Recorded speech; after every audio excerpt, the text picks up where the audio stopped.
제가 제 영어 발음을 들어보신 분들은 상상조차 못하시지만 저는 미국 유학을 6년을 했어요. 근데 어떻게 발음이 그따위냐라는 얘기를 많이 하세요. 네. 보통 유학을 떠나면요, 되게 비장해집니다. 고국이 그립기도 하지만요. 그래서 뭐 떡볶이 한 접시 먹는 장면만 나와도 막 눈물 날 때가 있어요. 그러니까 모든 유학생들은 공부를 되게 열심히 합니다. 유학을 왜 떠나는지 아세요? 한국에서도 그렇게 공부하면 다 공부 잘해요. 근데 거기 가면은 갑자기 비장해지고 공부를 되게 열심히 하지 않으면 되게 큰 죄 짓는 것 같아서 공부를 열심히 합니다. 저도요, 한국에서 대학원 다닐 때는 좀 노는 경우가 있었는데 유학 가니까 어차피 할 것도 없고 죽어라 공부를 합니다. 제가 토요일 날, 일요일 날도 계속 나와서 공부를 하고 심지어는 크리스마스 이브 때도 나와서 공부를 하니까 제 지도 교수님이 저한테 이렇게 얘기하세요. 당연히 우리나라 지도 교수님이면 이렇게 말씀하셨을 거예요. 열심히 하네, 대단해 이럴 텐데 제가 약간 걱정이 됐는지 부르더니 이렇게 얘기합니다. 경일, 네가 미국 땅에서 이렇게 공부하면서 보내는 이 오늘 하루하루도 네 인생에서 마땅히 행복해질 권리가 있는 날들이야. 제가 이 말을 듣는 순간 멍해지더라고요. 그래서 다음 말을 이렇게 하더라고요. 오늘은 빨리 집에 들어가서 가족들이랑 맛있는 거 먹고 그 다음에 푹 많이 자고 그리고 3일 정도 있다가 다시 연구실로 돌아와. 이게요, 굉장히 많은 사람들이요, 행복이라고 하는 걸 굉장히 중요한 가치로 생각하고 이건 당연히 중요하게 생각해야 되는 가치입니다. 왜 사세요? 행복해지려고. 그렇죠? 직장인들한테도 마찬가지입니다. 행복한 미래를 위해서. 그런데요, 연세대학교 심리학과의 서은국 교수님이 행복의 기원이라는 책을 쓰시면서 저한테 이런 얘기를 하셨어요. 내가 지금까지 행복에 관련된 이야기를 참 많이 했지만 사실은 이 책에 내가 진짜 하고 싶은 얘기를 담습니다. 라고 얘기하면서 가장 하고 싶은 얘기가 뭔가요, 선배님? 이렇게 얘기를 했어요. 선배 심리학자시니까. 그랬더니 이렇게 얘기하시더라고요. 행복은 목표가 아니에요. 행복은 도구예요. 인생의 궁극적인 목표, 생을 마감하는 그 어느 순간에 최종적으로 도달해야 되는 상태로서의 그것이 행복이 아니라 오늘 하루하루에도 마땅히 느껴야 되는 게 행복입니다. 라고 얘기를 합니다. 그래서 행복은요, 너무 거창하게 생각하지 마세요. 목표가 아니라 달려가면서 인고해야 되는, 결국 끝내 어느 순간에 만나야 되는 목표가 아니라 오늘 하루하루 우리가 소소하게 느껴야 되는 도구입니다. 왜? 실제로요, 우리 인간이 굉장히 많은 경우, 특히 우리나라 사람들은 언제 죽을지도 모르고 언제 지점이 오는지도 모르는데 행복이란 걸 멀리 밀어내요. 인생 어딘가 저기 있어요. 근데 내가 한 20년, 30년쯤 행복하지 않고 고통을 참아가며 인고의 세월을 거치면 그날이 올 거라고 점점 더 가까울 거라고 생각합니다.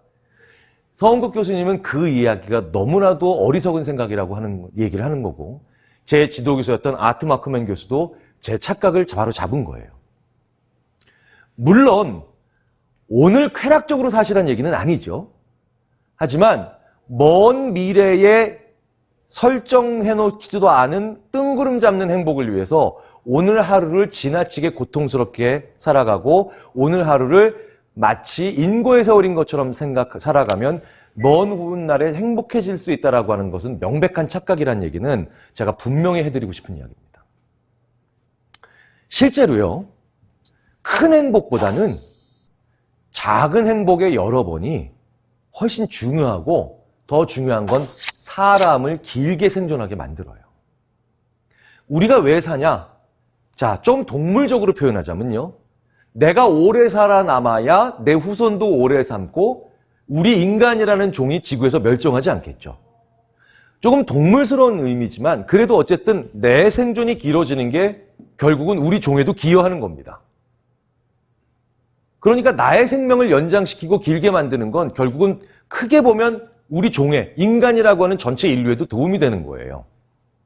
자, 그런데 우리는 어떻게 하면 수명을 연장시키냐는 거예요.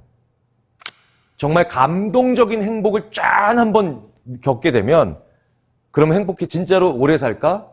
그게 아니더라는 거죠. 행복은요, 크기가 아니라 빈도입니다. 무슨 얘기냐? 100점짜리 행복, 열흘에 한 번 누리는 사람보다 10점짜리 행복을 매일매일 누리는 사람이 총합은 같아 보여도 두 번째 사람이 훨씬 더 건강하고 오래 살더라는 거예요.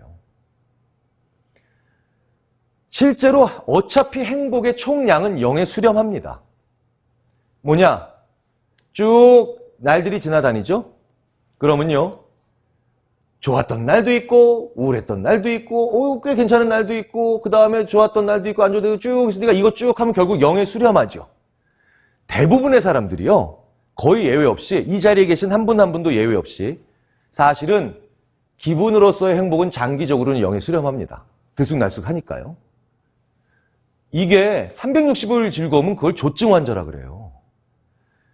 그리고 365일 내내 안 좋으면 우울증 환자죠. 그러니까 결국 대부분 보편적인 사람들은 이게 0입니다. 다 합치면. 근데 자, 생각해 보세요. 이렇게 한번 올라갔다가 훅 내려가면은 행복의 크긴도 똑같이 0에 수렴하지만 빈도는 한 번이죠. 자, 그런데 좀 방정맞아 보이지만 이렇게 막 왔다 갔다 왔다 갔다 왔다 갔다 이렇게 하면 행복이 많아지겠죠, 빈도가. 두 번째, 이런 경우가 훨씬 낫다는 거예요. 실제로 한 번에 느끼는 행복의 크기로는 이 자리에 계신 저까지 포함해서 어떤 분들도 범접을 할 수가 없는 분들이 바로 이분들이죠. 1회로 느끼는 행복의 크기, 엄청난 분들입니다. 근데 이분들의 공통점이 스스로 생을 마감했거나 아니면 비극적으로 삶이 마감된 분들이에요. 왠지 아세요? 우리로서는 범접할 수도 없는 행복의 크기를 맛보셨던 분들이지만 이분들의 공통적인 또 다른 있을 어둡고 안타까운 측면이 바로 뭐냐면 행복의 빈도가 너무 떨어진다는 거예요. 거의 없었다는 거죠. 그래서 큰 행복은 오히려 의외로 우리로 하여금 굉장히 어둡고 긴 터널을 가게 만드는 안 좋은 것들이기도 합니다. 그러니까 작은 행복이 여러 번 있어야 돼요, 인간은. 작은 행복이. 자, 그런데 이렇게 작은 행복을 여러 번 누리기 위해서는요, 사실은 인간에게 있어서 스스로만은 불가능합니다. 뭐예요? 나한테 알사탕 주는 친구가 10명쯤 있으면 나는 행복의 빈도가 올라가죠. 나한테 1억 원을 주는 친구가 1명밖에 없으면 행복의 크기는 커지지만 빈도는 적어져요. 알사탕 1개씩 줄 수 있는 능력밖에 안 되는 친구라도 10명 있는 게 더 중요하다는 겁니다.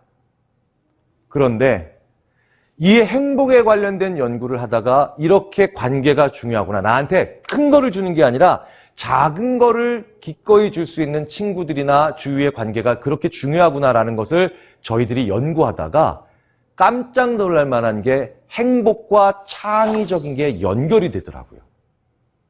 그런 사람들이 많은 사람들이 창의적으로 살고 이 세상을 바꿀 만한 아이디어를 내놓습니다. 왜냐? 그리고 또 어떤 나라에서냐? 우리나라에서 그래요. 제가 한 번 말씀드렸던 기억나세요? 우리나라는 관계주의 국가다. 관계주의 문화다. 그러니까 나를 둘러싸고 있는 관계가 참 다양하지요. 자, 그런데 제가 말씀드리진 않았지만 굉장히 저한테 많이 하시는 질문이 또 하나 있고, 그리고 그 과정에서 아, 맞아 라고 또 인정하시면서 속상해하시는 부분들이 있습니다. 우리나라 사람들 창의성 없다. 이런 얘기 많이 하시고 들어보셨죠? 아닙니다. 우리나라는 관계주의 문화이기 때문에 여러 가지 다양한 관계가 복잡해서 대놓고 자네 새로운 아이디어를 가져와봐, 참신한 아이디어를 가져와봐, 혁신해봐 이러면 그 사람은 내가 만들어낸 그 새로움으로 인해서 나를 둘러싸고 있는 관계가 변한다고 생각해서 되게 불안해합니다. 힘들어해요. 그런데 우리나라 사람들을 창의적으로 만드는 메시지가 있죠. 이 관계주의는 우리나라에서. 바로 이겁니다.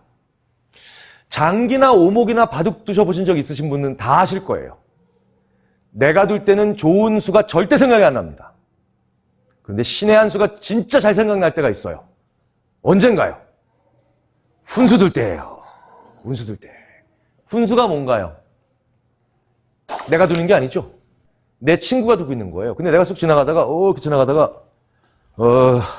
야, 여기다 두면 되잖아 하고 가면 그게 신의 한 수예요. 그게 신의 한 수예요. 무슨 얘기냐? 우리나라 사람들은 너 창의적인 거 갖고 와봐 이러면 못 가져오는데 너 네 관계를 좀 도와줘봐. 걔를 도와줘봐 그러면 어마어마하게 창의적으로 변합니다. 심지어는 그 관계가 약한 관계가 아닌데도 그래요. 우리나라의 태안반도에서 기름 유출 사건이 일어났을 때 큰 재앙이었죠. 우리나라 국민들이 그때 수십만 명이 거기 가서 놀라운 창의력들을 다 제각각으로 보여줬어요. 뭐예요? 내 이웃을 도우라고만 해도 그 정도의 창의성이 나오더라는 거죠. 두 개를 합쳐보겠습니다. 우리는 지금까지요, 오랜 시간 동안 창의성, 리더십, 통찰력을 한 사람의 능력이라고 생각해 왔어요. 그런데요, 결국은 상황입니다. 그 상황 속에 나를 넣어야 우리 인간은 좋아지고 행복해지고 창의적으로 변하고 새로운 무언가를 아이디어를 만들어내는 존재예요. 그런데 나를 둘러싸고 있는 상황이 이런 벽, 이런 조명, 이런 것들도 상황이지만 제일 중요한 상황은 뭐겠습니까? 관계예요.